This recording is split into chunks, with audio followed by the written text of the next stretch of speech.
ನಮಸ್ಕಾರ ಸ್ನೇಹಿತರೆ, ಅನ್ನಭಾಗ್ಯ ಯೋಜನೆಯಲ್ಲಿ ಫ್ರೀ ಆಗಿ 5 ವಸ್ತುಗಳು ಸಿಗುತ್ತಾ ಇದೆ. ಹೌದು ಸ್ನೇಹಿತರೆ, ಈಗಾಗಲೇ ನಿಮಗೆ ನವೆಂಬರ್ ತಿಂಗಳಲ್ಲಿನೇ ಇದು ಸಿಗಬೇಕಾಗಿತ್ತು. ಕಾರಣಾಂತರಗಳಿಂದ ಅದನ್ನ ಕೊಡ್ಲಿಕ್ಕೆ ಆಗಿರ್ಲಿಲ್ಲ ಸರ್ಕಾರಕ್ಕೆ. ಅದು ಕಾರಣ ಏನು, ಯಾಕೆ ಇಷ್ಟೇಕೆ ಡಿಲೇ ಆಗಿತ್ತು, ಮತ್ತೆ ಈಗ ಯಾವಾಗಿನಿಂದ ಕೊಡ್ತಾ ಇದ್ದಾರೆ, ಇದನ್ನ ಮುಖ್ಯವಾಗಿ ತಿಳ್ಕೊಳ್ಬೇಕಾಗಿರತಕ್ಕಂತಹ ವಿಷಯ. ಜೊತೆಗೆ ಯಾವ ಯಾವ ವಸ್ತುಗಳು ಕೊಡ್ತಾ ಇದಾರ, ಆ ವಸ್ತುಗಳಲ್ಲಿ ಏನಾದ್ರೂ ಬದಲಾವಣೆಗಳಾಗಿದಾವ, ಎಲ್ಲವನ್ನು ಕೂಡ ಈ ಒಂದು ವಿಡಿಯೋದಲ್ಲಿ ನೋಡ್ತಾ ಹೋಗೋಣ. ಟೋಟಲಿ ರೇಷನ್ಸ್ ಕಾರ್ಡ್ ಗಳು ಇದ್ದಂತವರಿಗೆ ಒಂದು ಗುಡ್ ನ್ಯೂಸ್ ಅಂತಾನೆ ಹೇಳ್ಬೋದು. ಜೊತೆಗೆ ಸ್ನೇಹಿತರ ಎಟಿಎಂ ಕಾರ್ಡ್ ಇದ್ದವರಿಗೆ ಬ್ಯಾಡ್ ನ್ಯೂಸ್ ಅಂತಾನೆ ಹೇಳ್ಬೋದು. ಹೌದು, ಎಟಿಎಂ ಕಾರ್ಡ್ ಇದ್ದಂತವರು ಈಗ ಪ್ರತಿಯೊಬ್ಬರ ಹತ್ರನೂ ಕೂಡ ಎಟಿಎಂ ಕಾರ್ಡ್ ಇದ್ದೇ ಇರತ್ತೆ. ಸೊ ಹಾಗಾಗಿ ಎಟಿಎಂ ಕಾರ್ಡ್ ಇದ್ದವರಿಗೆ ಈಗ ಈ ಕೆಲಸ ಕಡ್ಡಾಯವಂತ ಹೇಳಿದ್ದಾರೆ. ಆ ಕೆಲಸವನ್ನ ಮಾಡ್ಲಿಲ್ಲ ಅಂದ್ರೆ 10,000 20,000 ಈ ರೀತಿ ದಂಡ ಬೀಳುವಂತಹ ಸಾಧ್ಯತೆ ಇದೆ.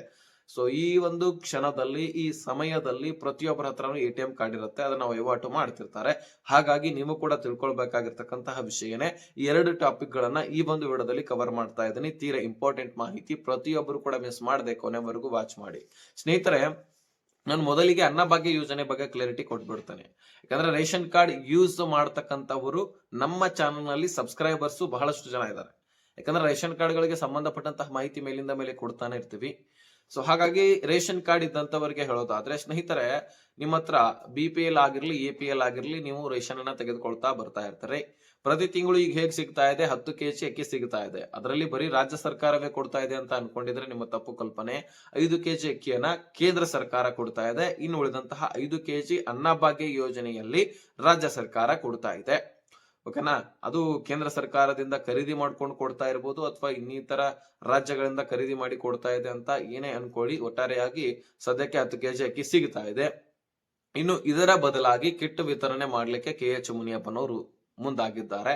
ಹಾಗಾದ್ರೆ ಈ ಕಿಟ್ ನಲ್ಲಿ ಏನೇನು ವಸ್ತುಗಳು ಇರ್ತಾವೆ, ಅದರಲ್ಲಿ ಏನಾದ್ರೂ ಬದಲಾವಣೆಗಳಾಗಿದಾವ, ಮೊದಲು ಏನ್ ಹೇಳಿದ್ರು ಅದನ್ನೇ ಕೊಡ್ತಾ ಇದಾರ ಅಂತ ನೀವು ಕೇಳಬಹುದು. ನಾನು ಹೇಳ್ತೀನಿ ಕೇಳಿ. ಮೊದಲನೆಯದಾಗಿ ಗಾಣದ ಎಣ್ಣೆ, ಅಂದ್ರೆ ಅಡುಗೆ ಎಣ್ಣೆ ಅಂತ ಕರಿತೀವಿ. ಅಡುಗೆಯಲ್ಲಿ ಯೂಸ್ ಮಾಡ್ತಕ್ಕಂತಹ ಎಣ್ಣೆ, ಇದು ಮೊದಲು ಕೂಡ ಸಿಗ್ತಾ ಇತ್ತು. ಮೊದಲಿಗೆ ಈಗ ಎಣ್ಣೆ ಮಾತ್ರ ಸಿಗ್ತಾ ಇತ್ತು, ಅಥವಾ ಈ ಕಡೆ ಚುಮ್ನಿ ಎಣ್ಣೆ ಅಂತ ಕರಿತೀವಿ ನಾವು ಉತ್ತರ ಕರ್ನಾಟಕ ಸೈಡು, ಅದು ಕೂಡ ಸಿಗ್ತಾ ಇತ್ತು ಒಲೆ ಹೊತ್ತಿಸ್ಲಿಕ್ಕೆ. ಸೊ ಅದು ಮತ್ತೆ ಈ ಗಾಣದ ಎಣ್ಣೆ ಸಿಗ್ತಾ ಇತ್ತು. ಹಾಗಾಗಿ ಅದನ್ನ ತಾಳೆ ಎಣ್ಣೆ ಅಂತ ಅವಾಗ ಕರಿತಿದ್ರು. ಅದು ಸರಿಯಾಗಿ ಇರಲಿಲ್ಲ, ಅದರ ಪೌಷ್ಟಿಕತೆ ಸರಿಯಾಗಿ ಇರಲಿಲ್ಲ. ಹಾಗಾಗಿ ಅದನ್ನ ಬಂದ್ ಮಾಡಿ ಅಕ್ಕಿಯನ್ನ ವಿತರಣೆ ಮಾಡ್ಲಿಕ್ಕೆ ಪ್ರಾರಂಭ ಮಾಡಿದ್ರು. ಈಗ ಸದ್ಯಕ್ಕೆ ಮತ್ತೆ ಆ ಒಂದು ಎಣ್ಣೆಯನ್ನ ಕೊಡ್ಲಿಕ್ಕೆ ಮುಂದಾಗಿದ್ದಾರೆ. ಆದ್ರೆ ಇದು ಶುದ್ಧವಾಗಿದೆಯಾ ಇಲ್ವಾ ಅನ್ನುವಂಥದ್ದು ಬಂದ ಮೇಲೆನೆ ಗೊತ್ತಾಗೋದು. ಹಾಗಾಗಿ ಇನ್ನು ಗಾಣದ ಎಣ್ಣೆ, ಇನ್ನು ಉಪ್ಪನ್ನ ಟೆಂಡರ್ ಮುಖಾಂತರ ರಾಜಸ್ಥಾನದಿಂದ ತರಿಸಿಕೊಳ್ಳಲಾಗುತ್ತೆ. ಈ ಉಪ್ಪನ್ನು ಕೂಡ 1 kg ಆಗಿ ವಿತರಣೆ ಮಾಡಲಾಗುತ್ತೆ. 5 ಜನಕ್ಕಿಂತ ಅಂದ್ರೆ 4 ಜನ ಇರ್ಲಿ 3 ಜನ ಇರ್ಲಿ ಕುಟುಂಬದಲ್ಲಿ ಇವರಿಗೆ 1 kg ಸಿಗತ್ತೆ. 5 kg ಮೇಲ್ಪಟ್ಟವರಿಗೆ 1.5 kg, ಅಂದ್ರೆ 1.5 kg ಗೊತ್ತಾಯ್ತಲ್ವಾ? ಸೊ ಎಲ್ಲವೂ ಕೂಡ 1.5 kg ಸಿಗತ್ತೆ. ಅಕ್ಕಿನೂ ಈ ಒಂದು ಗಾಣದ ಎಣ್ಣೆನೂ ಕೂಡ 1.5 kg, ಉಪ್ಪುನು ಕೂಡ 1.5 kg, ಸಕ್ಕರೆಯೂ ಕೂಡ ಕೊಡಲಾಗ್ತದೆ. ಇದು ನಮ್ಮ ರಾಜ್ಯದಲ್ಲಿನೇ ಸಿಗತ್ತೆ, ಹಾಗಾಗಿ ಇದನ್ನು ಕೂಡ ಕೊಡಲಾಗತ್ತೆ. ಜೊತೆಗೇನೆ ಇನ್ನು ಬೇಳೆ ಕಾಳುಗಳನ್ನ ಕೊಡಲಾಗತ್ತೆ. ಇನ್ನು ತೊಗರಿ ಬೇಳೆ ಕೂಡ ಕೊಡಲಾಗತ್ತೆ ಎನ್ನುವಂತಹ ಮಾಹಿತಿ ಸಿಕ್ಕಿದೆ. ಆದ್ರೆ ಕೆಲವೊಂದಿಷ್ಟು ಜಿಲ್ಲೆಗಳಲ್ಲಿ ರಾಗಿಯನ್ನ ತಿನ್ನುವಂತಹ ಕಾರಣಕ್ಕಾಗಿ ರಾಗಿ ಕೊಡುವಂತಹ ಸಾಧ್ಯತೆನೂ ಕೂಡ ಇದೆ. ಸೊ ನೋಡೋಣ, ಕಾಯ್ದು ಇದರಲ್ಲಿ ಒಂದು ಆಪ್ಷನ್ ಕಾಯ್ದು ನೋಡ್ಬೇಕಾಗಿದೆ. ಸೊ ನಿಮಗೆ ಉಪ್ಪು, ಸಕ್ಕರೆ, ಗಾಣದ ಎಣ್ಣೆ, ಬೇಳೆ ಕಾಳುಗಳು ಇದಂತೂ ಫಿಕ್ಸ್ ಅಂತ ಹೇಳ್ಕೊಂಡ್ಬಿಡಿ. ಸೊ ಈ ಒಂದು ವಸ್ತುಗಳು ಒಂದೇ ಪ್ಯಾಕೆಟ್ ನಲ್ಲಿ ಒಳಗಡೆ ಮಿಕ್ಸ್ ಆಗಿ ಬಂದ್ಬಿಡತ್ತೆ. ಅಂದ್ರೆ ಎಲ್ಲ ಬೇರೆ ಬೇರೆ ಪ್ಯಾಕೆಟ್ ರೆಡಿ ಹಾಕಿ ಒಂದೇ ಪ್ಯಾಕೆಟ್ ನಲ್ಲಿ ಕೂಡಿಸಿ ನಿಮಗೆ ಸಿಗುವಂತದ್ದು ನ್ಯಾಯಬೆಲೆ ಅಂಗಡಿಯ ಮುಖಾಂತರ. ಹಾಗಾಗಿ ಇನ್ನು ಇದನ್ನ ರೆಡಿ ಮಾಡ್ಲಿಕ್ಕೆ ಟೈಮ್ ತಗೊಳತ್ತಲ್ವಾ? ಬರೀ ಕಿಟ್ ಅನ್ನ ಕೊಟ್ಟ ತಕ್ಷಣ ಡೈರೆಕ್ಟ್ ಆಗಿ ಅಕ್ಕಿ ಹೇಗ್ ತಂದು ಕೊಟ್ಬಿಡ್ತಾರೆ ಹಾಗೆ ಅಳಿದು ಕೊಡ್ಲಿಕ್ಕೆ ಬರುವುದಿಲ್ಲ. ಇದು ರೆಡಿ ಆಗಬೇಕು, ಪ್ಯಾಕೆಟ್ ಗಳು ರೆಡಿ ಆಗಬೇಕು. ಅದನ್ನ ಒಂದು ದೊಡ್ಡ ಪ್ಯಾಕೆಟ್ ನಲ್ಲಿ ಎಲ್ಲವೂ ಕೂಡ ಹಾಕಬೇಕು. ಪ್ರತಿಯೊಬ್ಬರಿಗೂ ಕೂಡ ಇದು ರೆಡಿ ಆಗಬೇಕು. ಅಂದ್ರೆ ಬರೀ ರೇಷನ್ಸ್ ಕಾರ್ಡ್ ಗಳಿಗೆ 1 ಪ್ಯಾಕೆಟ್ ಅಂದ್ರೆ ನಡೀತಾ ಇತ್ತು. ಆದ್ರೆ ಪ್ರತಿಯೊಬ್ಬ ಕುಟುಂಬಸ್ಥರಿಗೆ ಈಗ 5 ಜನ ಇದ್ರೆ 5 ಜನರಿಗೆ 1 ಪ್ಯಾಕೆಟ್ ಬೇಕಾಗತ್ತೆ. ಹಾಗಾಗಿ ಇದನ್ನ ರೆಡಿ ಮಾಡ್ಲಿಕ್ಕೆ ಟೈಮ್ ತಗೊಳತ್ತೆ. ಸೊ ರಾಜ್ಯದ ಪ್ರತಿಯೊಂದು ಜಿಲ್ಲೆ, ತಾಲೂಕು, ಗ್ರಾಮಗಳಲ್ಲದೆ ಪ್ರತಿಯೊಂದು ಮೂಲೆಗಳಲ್ಲಿ ಕೂಡ ಇದನ್ನ ಸರಬರಾಜು ಮಾಡಬೇಕಲ್ವಾ? ಹೀಗಾಗಿ ಸಾಕಷ್ಟು ಕೋಟಿಗಟ್ಟಲೆ ಪ್ಯಾಕೆಟ್ಗಳು ಬೇಕು. ಹಾಗಾಗಿ ಆ 2 ಪ್ಯಾಕೆಟ್ ಗಳನ್ನ ರೆಡಿ ಮಾಡ್ಲಿಕ್ಕೆ ಟೈಮ್ ತಗೊಳುತ್ತೆ. ಸೊ ಇದೇ ಜನವರಿ ತಿಂಗಳಲ್ಲಿ ಇದನ್ನ ಕೊಡುವಂತದ್ದು ಅಂತ ಸ್ಪಷ್ಟನೆ ಇಲ್ಲಿ ಕೆ ಎಚ್ ಮುನಿಯಪ್ಪನವರು ಕೊಟ್ಟಿರ್ತಕ್ಕಂಥದ್ದು. ಸೊ ಇನ್ನೂ ಕೂಡ ರೆಡಿ ಆಗ್ತಾ ಇದಾವೆ. ಈ ಡಿಸೆಂಬರ್ ತಿಂಗಳಲ್ಲಿ ನಿಮಗೆ ಇದು ಸಿಗಲಿಲ್ಲ ಅಂದ್ರೆ ಫಿಕ್ಸ್ ನಿಮ್ಗೆ ಅಕ್ಕಿ ಅಂತೂ ಸಿಕ್ಕೇ ಸಿಗತ್ತೆ, ಅದರಲ್ಲಿ ಇನ್ನು ಕೊರತೆ ಇಲ್ಲ, ಅಕ್ಕಿ ಮಾತ್ರ ಕೊಟ್ಟೆ ಕೊಡ್ತಾರೆ. ಸೊ ಇನ್ನು ಈ ಜನವರಿ ತಿಂಗಳಲ್ಲಿ ಈ ಕಿಟ್ಗಳ ವಿತರಣೆ ಕೂಡ ಆಗಲಿದೆ. 5 ಕೆಜಿ ಕೇಂದ್ರ ಸರ್ಕಾರದಿಂದ ಅಕ್ಕಿ ಸಿಕ್ಕರೆ ಇನ್ನು ರಾಜ್ಯ ಸರ್ಕಾರದಿಂದ ಕಿಟ್ಗಳ ವಿತರಣೆ ಆಗತ್ತೆ. ಇಷ್ಟನ್ನ ನೀವು ಪಡ್ಕೊಳ್ಬಹುದು. ಇನ್ನು ಸ್ನೇಹಿತರೆ ಇದ್ರ ಬಗ್ಗೆ ಕ್ಲಾರಿಟಿ ಸಿಕ್ಕಿದೆ ಅಂತ ಅನ್ಕೊಳ್ತೀನಿ. ಇನ್ನೇನೇ ಕ್ವಶನ್ಸ್ ಇದ್ರು ಡಿಸ್ಕ್ರಿಪ್ಷನ್ ಅಲ್ಲಿ ಇನ್ಸ್ಟಾಗ್ರಾಮ್ ಲಿಂಕ್ ಇರುತ್ತೆ, ಅಲ್ಲಿಂದ ಮೆಸೇಜ್ ಮಾಡಬಹುದು. ಇನ್ನು ಎಟಿಎಂ ಕಾರ್ಡ್ ಬಗ್ಗೆ ನಾವು ಮಾಹಿತಿಯನ್ನ ತಿಳ್ಕೊಳ್ಳೋಣ. ಸ್ನೇಹಿತರೆ, ಎಟಿಎಂ ಕಾರ್ಡ್ ಅನ್ನ ಯೂಸ್ ಮಾಡಿಕೊಂಡು ವಹಿವಾಟು ಮಾಡ್ತಕ್ಕಂಥವರನ್ನು ಅಥವಾ ವಿಡ್ರಾವಲ್ ಮಾಡತಕ್ಕಂಥವರಿಗೆ ಈ ಮಾಹಿತಿ ಇದೆ.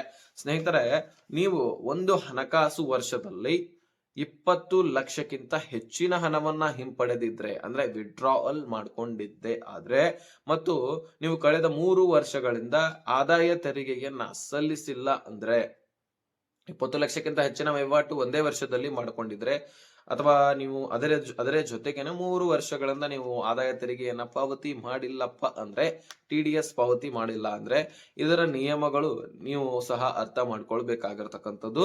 ನೀವು 20 ಲಕ್ಷಕ್ಕಿಂತ ಹೆಚ್ಚಿನ ವಹಿವಾಟು ಮಾಡಿದ್ದೆ ಆದ್ರೆ ನೀವು 2% ಅಷ್ಟು 2 ದರದಲ್ಲಿ TDS ಅನ್ನ ಪಾವತಿ ಮಾಡ್ಬೇಕಂತ ಹೇಳಿದ್ದಾರೆ. 1 ಕೋಟಿ ಅಥವಾ ಅದಕ್ಕಿಂತ ಹೆಚ್ಚಿನ ವಹಿವಾಟು ಮಾಡಿದ್ದೆ ಆದ್ರೆ 5% TDS ಅನ್ನ ನೀವು ಪಾವತಿ ಮಾಡ್ಬೇಕಂತ ಹೇಳಿದ್ದಾರೆ. 3 ವರ್ಷಗಳಿಂದ ನೀವೇನಾದ್ರೂ TDS ಪಾವತಿ ಮಾಡಿಲ್ಲಪ್ಪ ಅಂದ್ರೆ ನಿಮಗೆ 10,000 ದಂಡವನ್ನ ನಾವು ವಿಧಿಸ್ತೀವಿ ಅಂತ ಸರ್ಕಾರ ಇಲ್ಲಿ ಹೇಳ್ತಾ ಇದೆ.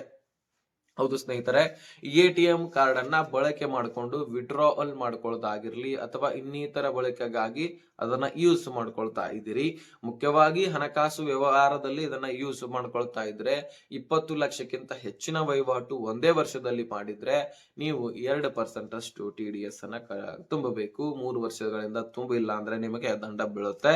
ಇನ್ನು 1 ಕೋಟಿ ಅಥವಾ ಅದಕ್ಕಿಂತ ಹೆಚ್ಚಿನ ದುಡ್ಡು ಏನಾದ್ರೂ ನೀವು ವಹಿವಾಟು ಮಾಡಿದ್ದೆ ಆದ್ರೆ, ಸೊ ನಿಮಗೂ ಕೂಡ 5% ಅಷ್ಟು TDS ಅನ್ನ ಕಟ್ಟಬೇಕಂತ ಸರ್ಕಾರ ತಿಳಿಸ್ತಾ ಇದೆ. ಅದನ್ನ ನೀವು ಕಟ್ಟಲಿಲ್ಲ ಅಂದ್ರೆ ನಿಮ್ಮ ಎಟಿಎಂ ಕಾರ್ಡ್ ಜೊತೆಗೆ ದಂಡ ಕೂಡ ಬೀಳುವಂತದ್ದು, ಹೆಚ್ಚಿನ ದಂಡ ಬೀಳುತ್ತೆ. 1 ಕೋಟಿಗೆ ಇದು 20 ಲಕ್ಷಕ್ಕೆ ನಾನು 10,000 ಹೇಳಿದೀನಿ. ಇನ್ನು 1 ಕೋಟಿ ವ್ಯವಹಾರ ಗಟ್ಟಲೆ ಮಾಡೋರು ಕೂಡ ಈ TDS ಅನ್ನ ಪಾವತಿ ಮಾಡಲೇಬೇಕು. ಆದಾಯ ತೆರಿಗೆ ಪಾವತಿ ಮಾಡಿಲ್ಲಪ್ಪ ಅಂದ್ರೆ ಸರ್ಕಾರ ಮತ್ತಷ್ಟು ನಿಮಗೆ ತೆರಿಗೆಯನ್ನ ಹಾಕತ್ತೆ, ಆ ದಂಡವನ್ನು ಕೂಡ ನೀವು ಕಟ್ಟಬೇಕಾಗತ್ತೆ. ಹಾಗಾಗಿ ಎಟಿಎಂ ಬಳಕೆದಾರರಿಗೆ ಈ ಒಂದು ಮಾಹಿತಿಯನ್ನ ಸರ್ಕಾರ ತಿಳಿಸಿರ್ತಕ್ಕಂಥದ್ದು. ಈಗಾಗಲೇ ಈ ಸನ್ನಿವೇಶದಲ್ಲಿ ಈ ಸಂದರ್ಭಗಳಲ್ಲಿ ಎಲ್ಲರ ಹತ್ರನೂ ಕೂಡ ಎಟಿಎಂ ಕಾರ್ಡ್ ಇರುತ್ತೆ, ಆದ್ರೆ ಯಾರು ವಹಿವಾಟು ಮಾಡ್ತೀರಿ ಅವರಿಗೆ ಮಾತ್ರ ಈ ಒಂದು ರೂಲ್ಸ್ ಅನ್ವಯಿಸುತ್ತೆ. ಇನ್ನು ಯಾರು ಕಡಿಮೆ ವಹಿವಾಟು ಮಾಡ್ತಾ ಇರ್ತಾರೆ ಅವರಿಗೆ ಈ ರೂಲ್ಸ್ ಅನ್ವಯಿಸುವುದಿಲ್ಲ. ನೀವು TDS ಪಾವತಿ ಮಾಡುವಂತಹ ಅವಶ್ಯಕತೆ ಇರುವುದಿಲ್ಲ. ಕಡಿಮೆ ವಹಿವಾಟು ಮಾಡ್ತಾ ಇದ್ರೆ ಏನ್ ತೊಂದರೆ ಇಲ್ಲ. ಹೆಚ್ಚಿನ ವಹಿವಾಟು ವ್ಯಾಪಾರಸ್ಥರಿರ್ತಾರೆ, ಹಾಗಾಗಿ ಅವರಿಗೆ ಇದೊಂದು ಅನ್ವಯಿಸುವಂತದ್ದು. ಹಾಗಾಗಿ ಅವರು TDS ಪಾವತಿ ಮಾಡಲೇಬೇಕಂತ ತಿಳಿಸಲಾಗಿದೆ. ಸೊ ಇದನ್ನ ನೀವು ತಿಳ್ಕೊಳ್ಬೇಕಾಗಿರ್ತಕ್ಕಂತಹ ವಿಷಯನೇ ಇತ್ತು, ನಾನು ತಿಳಿಸಿದ್ದೀನಿ. ಇದರಲ್ಲಿ ಏನೇ ಕ್ವಶನ್ಸ್ ಗಳು ಇದ್ರು ಸಹಿತ ಡಿಸ್ಕ್ರಿಪ್ಷನ್ ಅಲ್ಲಿ ಇನ್ಸ್ಟಾಗ್ರಾಮ್ ಲಿಂಕ್ ಇರುತ್ತೆ, ಅಲ್ಲಿಂದ ನನಗೆ ಮೆಸೇಜ್ ಮಾಡಬಹುದು. ಅಥವಾ ಇನ್ನಿತರ ಯೋಜನೆಗಳ ಬಗ್ಗೆ ಮಾಹಿತಿ ಬೇಕಾಗಿದ್ರು ಸಹಿತ ಮೆಸೇಜ್ ಮಾಡಿ ನಾನು ಖಂಡಿತವಾಗ್ಲೂ ರಿಪ್ಲೈ ಕೊಡ್ತೀನಿ. ಈ ವಿಷಯ ಅರ್ಥ ಆಗಿದ್ದಲ್ಲಿ ನೆಕ್ಸ್ಟ್ ಮಾಹಿತಿ ಸಿಗೋಣ. ಅಲ್ಲಿ ತನಕ ಬೈ ಬಿಡಿ ಫ್ರೆಂಡ್ಸ್.